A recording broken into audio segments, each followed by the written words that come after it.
আসসালামু আলাইকুম। শুভ সকাল। সকাল সকাল আমি আপনাদের কাছে চলে এলাম এক গাদা হাঁড়ি পাতিল নিয়ে। রাতের জমা ছিল, সকালেও রুটি করা হলো, সেগুলোও জমলো, ধোয়া হয় নাই, এই আর কি। হ্যাঁ, আমি রাতেও অনেক সময় ধুয়ে ফেলি, ছোট বেবি আছে তো যখন যেভাবে যেটা সুযোগ পায় করে নেই। তো রাতে আর ধুতে পারি নাই, তাই এগুলা জমেছিল। এখন উঠে এগুলো আগে পরিষ্কার করে নিচ্ছি, তারপরে অন্য সব কাজ করব। নাস্তা বানানো আমাদের গৃহিণীদের এই কাজ।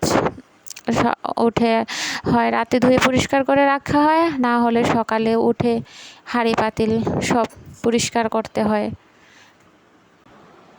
আজকে বাইরের আবহাওয়াটাও ঠান্ডা আছে মোটামুটি, বৃষ্টি হওয়ার কারণে। এতদিন তো বাবারে বাবা যে গরম পড়লো, রান্নাঘরে কাজ করাটাও খুব কষ্টকর হয়ে গিয়েছিল, অনেক গরম ছিল। যতই গরম থাকুক না কেন, আমাদের তো রান্না বান্না কাজ তো করতেই হবে, না করে তো আর কোনো উপায় নেই।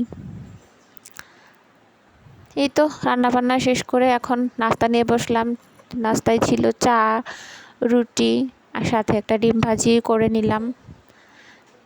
আমার পরোটা, চা বা রুটি, চা হলেই হয়। আমার রুটি দিয়ে চা খেতে অনেক ভালো লাগে। এই তো, সবাই ভালো থাকবেন।